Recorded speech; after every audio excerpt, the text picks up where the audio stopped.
പതാക കയ്യിൽ കൊടുത്തു. മുന്നോട്ട് പോവുക, തിരിഞ്ഞു നോക്കരുത്. എന്താണ് ആ കടുപ്പം? കഴിഞ്ഞ ദിവസങ്ങളിലൊക്കെ യുദ്ധം ചെയ്ത് വിജയിക്കാത്ത ജൂത കിങ്കരന്മാരുടെ മുമ്പിലേക്ക് ഒരു മനുഷ്യനാണ് പറഞ്ഞേക്കുക, അലി നടക്കൂ മുന്നോട്ട്, വലാ തൽതഫിത്, തിരിഞ്ഞു നോക്കരുത്.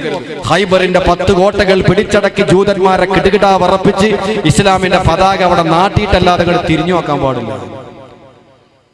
അദ്ദേഹം പറഞ്ഞു, ലബ്ബൈക യാ റസൂലല്ലാഹ്, നബിയെ ഞാൻ തൃപ്തിപ്പെട്ടു നബിയെ എന്ന് പറഞ്ഞ് പതാക വാങ്ങി ദുൽഫുഖാർ എന്ന് പറയുന്ന വാളെടുത്ത് ദുൽദുൽ എന്ന് പറയുന്ന കുതിരപ്പുറത്ത് കയറി ബഹുമാനപ്പെട്ട സയ്യിദുന അലി നബി ത്വാലിബ് മുന്നോട്ട് പോയി.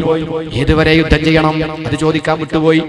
അദ്ദേഹം കുതിരയെ ഉയർത്തിപ്പിടിച്ചുകൊണ്ട് തിരിഞ്ഞു നോക്കാതെ ചോദിച്ചു. തിരിഞ്ഞു നോക്കരുതേ എന്ന് പറഞ്ഞിട്ടുണ്ട്. തിരിഞ്ഞു നോക്കാതെ ചോദിച്ചു, എത്ര വരെ യുദ്ധം ചെയ്യണം? ഹത്താ യശ്ഹദു അല്ലാ ഇലാഹ ഇല്ലല്ലാഹ് വ അന്ന മുഹമ്മദർ റസൂലുള്ളാഹ്.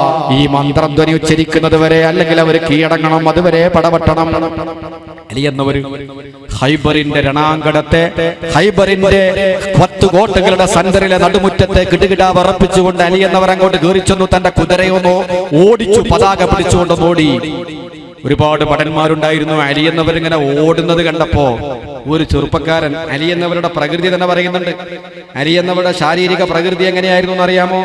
ബഹുമാനപ്പെട്ട അലി ഇബ്നു അബീ ത്വാലിബ് റളിയല്ലാഹു തആല അൻഹു നല്ല രക്തവർണ്ണമുള്ള ആളാണ്. റോസാപ്പൂവിന്റെ നിറമാണ്, സുന്ദരനാണ്. അദീമുൽ ഐനൈൻ, വലിയ കണ്ണുകളുള്ള ആളാണ്. അലി എന്നവർ അല്പം വലിയ കണ്ണ്, അതൊരു സൗന്ദര്യമാണ്. വലിയ കണ്ണ്, ഹൂർലിങ്ങൾക്കൊക്കെ വലിയ കണ്ണുകളാണ്. വലിയ കണ്ണുള്ള മഹാനാണ്, നല്ല രക്തവർണ്ണമുള്ള ആളാണ്. അക്റബുൽ കസ്രി, ഉയരം കുറഞ്ഞ മനുഷ്യനാണ്. സാധാരണ പൊക്കല്ല, സാധാരണക്കാരുടെ പൊക്കത്ത് അല്പം ഉയരം കുറവാണ്. കുറച്ച് വയറുണ്ട്, വലിയ കുമ്പയല്ല, എന്നാലും സാധാരണയിൽ കവിഞ്ഞ അല്പം വയറുള്ള ആളാണ്. കസീറ ശൈരി, ശരീരത്തിൽ നിറയെ രോമങ്ങളുള്ള മുടിയുള്ള മനുഷ്യനാണ്. അരീദൽ ലിഹയത്തി, വല്ല വീതിയുള്ള താടി, വീതിയുള്ള താടിയുള്ള ആളാണ്. അസ്ല, കഷണ്ടി തലയാണ്. ഹസനൽ വജി, അതിസുന്ദരനാണ്. കഅന്നഹു ഖമറുൻ ബദ്രിയുൻ, 14ാം രാവിന്റെ പൂർണ്ണ ചന്ദ്രനെ പോലെ സൗന്ദര്യം ഉണ്ടായിരുന്നു. നല്ല നിറം, നല്ല സൗന്ദര്യം, ശരീരത്തിൽ നിറയെ രോമങ്ങളുള്ള, ഉയരം കുറഞ്ഞ, അല്പം വയറുള്ള, കഷണ്ടി തലയുള്ള സുന്ദരനായ ചെറുപ്പക്കാരൻ അലി റളിയല്ലാഹു അൻഹു. അദ്ദേഹമാണ് കുതിരപ്പുറത്ത് ഇങ്ങനെ രണാങ്കണത്തിലൊന്നിങ്ങനെ ഓടിയപ്പോ ഒരുപാട് ജൂതന്മാര്, പേര് കേട്ട സ്റ്റാറുകളുള്ള ജൂതന്മാരുണ്ടായിരുന്നു. ഒരൊറ്റ മനുഷ്യനെ കണ്ടപ്പോ എന്തോ ഒരു വറക്കല്. അള്ളാനെ പേടിച്ച ആളുകളെ മറ്റുള്ളവർ പേടിക്കും. ജൂതന്മാരിങ്ങനെ ബേക്കോട്ട് പോയി തടഞ്ഞു പോകലോടി ഒരു മനുഷ്യനെ കണ്ടു. അപ്പൊ ജൂത രാഷ്ട്രത്തിന്റെ അധിപൻ മുറഹിബ് ചക്രവർത്തി, അയാൾ ഒരുപാട് യുദ്ധത്തിൽ പങ്കെടുത്ത മെഡലുകളുള്ള ആളാണ്. അയാൾ തന്റെ മട്ടുപ്പാവെന്ന് നോക്കുമ്പോൾ താൻ ശമ്പളം കൊടുക്കുന്ന, ഭക്ഷണം കൊടുക്കുന്ന പട്ടാളക്കാര് ബേക്കോട്ട് കൊള്ളുന്ന. അയാൾ പെട്ടെന്ന് പുറത്തിറങ്ങി. എന്നിട്ട് ബേക്കോട്ട് വരുന്ന ആളുകളെ ബേക്കെന്ന് അങ്ങനെ കൊടുത്തു അടി. ഉപ്പും ചോറും തിന്നിട്ട് ഒരൊറ്റ മനുഷ്യനെ കണ്ടിട്ട് ബേക്കോട്ട് പോകുന്ന ഭീരുക്ക, എല്ലാവരും വാള് ഉറയിലിട്ട് കേറിപ്പോടാ, എന്റെ രാജ്യം രക്ഷിക്കാൻ ഞാൻ മതി, മുഹമ്മദിന്റെ ആളുകളെ തകർക്കാൻ ഞാൻ ഒറ്റക്ക് മതി. എന്നിട്ട് ഇവരോട് വാളുറയിലിടാൻ പറഞ്ഞു. മുറഹിബ് ചക്രവർത്തി ഒറ്റക്ക് പടച്ചട്ടയണിഞ്ഞു രണാങ്കണത്തിലേക്ക് പോകുമ്പോ അമ്മ പറഞ്ഞു, തന്റെ മാതാവ് പറഞ്ഞു, മോനെ, ആരാന്ന് രണാങ്കണത്തിൽ ആ കിടുകിടാ വറപ്പിക്കുന്ന ആള്? എനിക്ക് തോന്നുന്നത് ഉയരം കുറഞ്ഞൊരു മനുഷ്യൻ, അലി എന്നാവണം അദ്ദേഹത്തിന്റെ പേര്. നിന്റെ ജാതകത്തിൽ എഴുതി വെച്ചിട്ടുണ്ട്, മുമ്പ് ജ്യോത്സ്യന്മാർ പറഞ്ഞിട്ടുണ്ട് നിന്റെ മരണം അലിയുടെ കൈകൊണ്ടാണെന്ന് പറഞ്ഞിട്ടുണ്ട്. അതുകൊണ്ട് എന്റെ മോൻ പോണ്ടാന്ന്. ജാതകം ജ്യോത്സ്യന്മാർ പ്രവചിച്ചു അലിയാണ്. മുറഹിബ് ചക്രവർത്തി അങ്ങോട്ട് ഓടിച്ചെന്നു. എന്നിട്ട് അലി റളിയല്ലാഹു തആലയുടെ മുമ്പിൽ കുതിരക്കളി നടത്തി. കുതിരകളുടെ പുറത്ത് കയറി അഭ്യാസം കളിച്ചു. വാള് ചുഴറ്റി ചോദിച്ചു, നീ ആരാണ്? അന അലി. അലിയോ? മൂപ്പർക്ക് എന്തായാലും ഒരു പറക്കല്, ഇതുവരെ ഇല്ലാത്തൊരവസ്ഥ. മൂപ്പര് തിരിച്ചു പോകുന്ന എല്ലാം പോകുന്നു. മറ്റേ തിരിച്ചു പോകുന്ന ആളുകളെ അടിച്ച ആളിപ്പോ മൂപ്പര് ബേക്കോട്ട്. മൂപ്പര് വേഗം ആരാധനാ മുറിയിൽ കയറി. ഒരുപാട് ദൈവങ്ങൾ അതിന്റെ മുമ്പിൽ മുട്ടുകുത്തിയിട്ട് പ്രാർത്ഥിച്ചു, ദൈവങ്ങളെ മാനം കെടുക്കരുത്. ഞാൻ ഒരുപാട് യുദ്ധത്തിൽ പങ്കെടുത്തിട്ടുണ്ട്. എന്നോട് യുദ്ധം ചെയ്ത ഒരൊറ്റ കുട്ടിയും ഇന്ന് ഭൂമി ലോകത്ത് ജീവിച്ചിരിക്കുന്നില്ല. ഞാൻ അവരെ കഷ്ടമായി നുറുക്കിയിട്ടുണ്ട്. ഇപ്പൊ ഒരു ഉയരം കുറഞ്ഞൊരു അലി, ഒരിക്കലും ഇല്ലാത്തൊരു വിറയൽ എനിക്കുണ്ടായിട്ടുണ്ട്. എന്നെ സഹായിക്കണം. പെട്ടെന്ന് വിഗ്രഹത്തിന്റെ പിന്നിൽ ഒരു അശരീരി, ഞാൻ നിന്റെ കൂടെ ഉണ്ടടാ, ഒരിക്കലും നീ പരാജയപ്പെടില്ല. ശൈത്താനാണ്. ശൈത്താൻ ആവശ്യമുള്ള സമയത്ത് പ്രവചനം നടത്തും. ഇയാള് മനസ്സിലാക്കി ദൈവികമായ സന്ദേശമാണ്. ഒരു അശരീരി, ഞാൻ നിങ്ങൾ അയൽവാസിയാകുമ്പോ, ഞാൻ നിന്റെ കൂടെ ഉണ്ടാകുമ്പോ നിന്നെ പരാജയപ്പെടുത്താൻ ഇന്ന ഉലകത്തിൽ ഒരു ശക്തിക്കും സാധ്യമല്ല. പോ മുന്നോട്ട്. അലിയാൾക്ക് ധൈര്യമായി. ചരിത്രം പറയുന്നത് അങ്ങനെ ഇവൻ 2 തലപ്പാവ്, ഒന്നല്ല, ഒരു പടത്തൊപ്പി, അതിന്റെ മോളെ വലിയ തലപ്പാവ് 2 കെട്ടിയതാണ്. പേടിയുണ്ട്. 2 പടയെങ്കിൽ ഒരു യുദ്ധക്കുപ്പായത്തിന്റെ മോളെ 2 യുദ്ധക്കുപ്പായം അങ്ങനെ അങ്ങോട്ട് ധരിച്ചിട്ടൊരു പ്രമുഖനായി ഇങ്ങോട്ട് വന്നിട്ട് പറഞ്ഞു, അലി, നീ ഒരു ചെറുപ്പക്കാരനാണ്, മാത്രമല്ല അതിസുന്ദരനാണ്, വിവാഹെല്ലാം കഴിച്ച് നല്ല മധുവിധു ആഘോഷിക്കേണ്ട ടൈമാണ്, ഇപ്പൊ തന്നെ യുദ്ധത്തിന് വരണോ?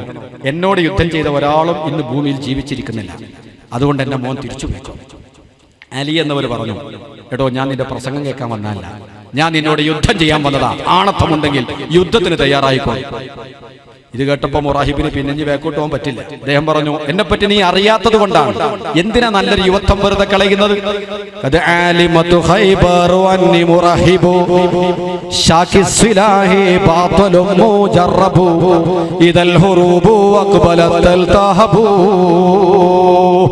മുറാഹിബിന്റെ കവിതയാണ്. എന്താ മുറാഹിബ് പാടിയത്? ഖൈബറിന്റെ മണൽത്തരികളോട് ചോദിക്കൂ അലി, ഖൈബറിന്റെ മണൽത്തരികൾ വിളിച്ചു പറയും മുറാഹിബ് മുറാഹിബ് മുറാഹിബ് യുദ്ധശാലിയാണ്. ഖൈബറിന്റെ വായുമണ്ഡലത്തോട് ചോദിക്കൂ, ഖൈബറിന്റെ വായുമണ്ഡലം വിളിച്ചു പറയും മുറാഹിബ് യുദ്ധശാലിയാണ്. ഖൈബറിന്റെ മണൽത്തരിക്കം കൊടുമ്പിരി കൊള്ളുന്ന സമയത്ത്, മണൽത്തരികളെയും അന്തരീക്ഷത്തെയും കിടുകിടിലം കൊള്ളിക്കുന്ന സമയത്ത് തിളങ്ങുന്ന താരമാണടാ അലി ഞാൻ. ഇത് കേട്ടാ പേടിച്ചു. അലി എന്നവർ, അതേ നാണയത്തിൽ അലി എന്നവർ വലിയ കവിയാണ്, പണ്ഡിതനാണ്. അതൊന്നും ചർച്ച ചെയ്യാൻ നമുക്ക് സമയമില്ല. അതുകൊണ്ട് അലി റളിയല്ലാഹു തആല ഉടനെ പാടി, വായുമണ്ഡലങ്ങൾക്കും മണൽത്തരികൾക്കും നിന്നെ പ്രസിദ്ധനാണെങ്കിൽ എന്നെ പറ്റി പറഞ്ഞോളൂ.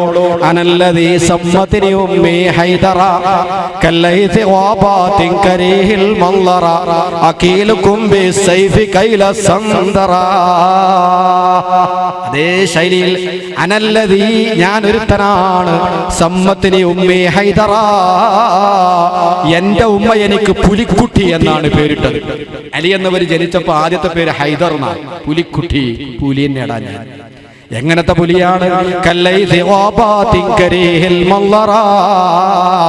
വിജനമായ കുറ്റിക്കാടുകളിൽ തന്റെ മക്കൾക്ക് അഭയം നൽകി ഇരകളെ കാത്ത് പതുങ്ങി നിൽക്കുന്ന ചീറ്റപ്പുലിയാണ് ഞാൻ. മാത്രമല്ല സന്തറത്ത് എന്ന് പറയുന്ന ചീറ്റപ്പുലി കടിച്ചു കീറും പോലെ കീറും ഞാൻ നിന്നെ. അല്ലെങ്കിൽ സന്തറത്ത് എന്ന് പറയുന്ന പെണ്ണ് അളന്നു മുറിക്കുന്നത് പോലെ അളക്കും ഞാൻ നിന്നെ. ഞാൻ വെട്ടിക്കഴിഞ്ഞ 2 പീസ് ഒരേ മാതിരിയായിരിക്കും. ഇങ്ങോട്ട് കേട്ടപ്പോ മുറാഹിബിന് സഹിച്ചില്ല. രണ്ടാളും വാൾ പ്രയോഗം നടത്തി. ബഹുമാനപ്പെട്ട നബി സല്ലല്ലാഹു അലൈഹി വസല്ലമ തങ്ങളും അവിടെ പ്രാർത്ഥനയിലാണ്. 3 ദിവസമായി നടക്കാത്ത യുദ്ധം കൊടുമ്പിരി കൊള്ളുന്ന രംഗമാണ്. ശത്രുഭാഗത്ത് നിന്ന് ബാൻഡ് വാദ്യങ്ങൾ മുഴക്കി മുറാഹിബിന് ആവേശം നൽകുന്നു. ആ ഖൈബറിന്റെ മണൽത്തരികളെ കിടുകിടിലം കൊള്ളിച്ചുകൊണ്ട് അന്തരീക്ഷത്തിലേക്ക് പൊടിപടലങ്ങൾ പറന്നുയർന്ന് വാള് മിന്നുന്ന ശബ്ദം, ഇരുമ്പും കൂട്ടിയടിക്കുന്ന ശബ്ദം, ഇടിമിന്നൽ പോലെ പ്രകാശിക്കുന്ന വാൾ, ഇതല്ലാത്ത മറ്റൊന്നും കാണാൻ പറ്റില്ല. ആ യുദ്ധം ആരാണ് അലി, ആരാണ് മുറാഹിബ് എന്നൊന്നും തിരിയുന്നില്ല. അവസാനം അലി എന്നവരെ ശക്തമായി മുറാഹിബ് വെട്ടിയപ്പോൾ അത് പരിചയിൽ കൊണ്ട് പരിച പൊട്ടിപ്പോയി. തടുക്കാനുള്ള പരിച പൊട്ടി. ആ പരിച പൊട്ടിയപ്പോ മുറാഹിബ് തട്ടഹസിച്ച് ചിരിച്ചു. നീയാണോ വിറപ്പിക്കാൻ വന്നവൻ? ഇനി വെട്ടിയാൽ തടുക്കാനുള്ള ആയുധമില്ല. അലി എന്നവർ ബേക്കോട്ട് പോവാതെ ഒരു ഭാഗത്തേക്ക് തന്റെ കുതിരയെ അടുപ്പിച്ച് ഒരു ഇരുമ്പിന്റെ ഗേറ്റ് ഉണ്ടായിരുന്നു. 70 ആളുകൾ പൊക്കി വെക്കാൻ മാത്രം ഗേറ്റ് വലിപ്പമുള്ള ഒരു ഇരുമ്പിന്റെ വാതിൽ, കോട്ടയുടെ വാതിൽ. ആ വാതിലിന്റെ പിടിപിടിച്ച് ഒന്ന് ഇളക്കിയെടുത്തു. എന്നിട്ട് വിരലിൽ ഇങ്ങനെ വട്ടം കറക്കി. 70 ആളുകൾക്ക് പിടിച്ചാൽ പൊങ്ങാത്ത ഒരു ഗേറ്റ് ഇങ്ങനെ കറക്കുമ്പോൾ മുറാഹിബിന് പിന്നെ വാള് പ്രയോഗിക്കേണ്ട യാതൊരു ആഗ്രഹമില്ല. അത് കൈകൊണ്ട് പിടിച്ചെടുത്ത് ഇടങ്കൈയിലേക്ക് മാറ്റി തന്റെ വാളെടുത്ത് മുറാഹിബിന്റെ നേരെ ചെന്ന് അലി റളിയല്ലാഹു തആല ബിസ്മി കൂട്ടി കൊടുത്തു. 2 കഷ്ണമായി. പിൽക്കാലത്ത് ചരിത്രകാരന്മാർ പറയുന്നു, തൂക്കി നോക്കുമ്പോൾ 2 കഷ്ണം ഒരേ വെയിറ്റ് ആയിരുന്നു. ആ മഹാനായ അലി ഇബ്നു അബീ ത്വാലിബ്, ധീരശൂരനായ പരാക്രമി.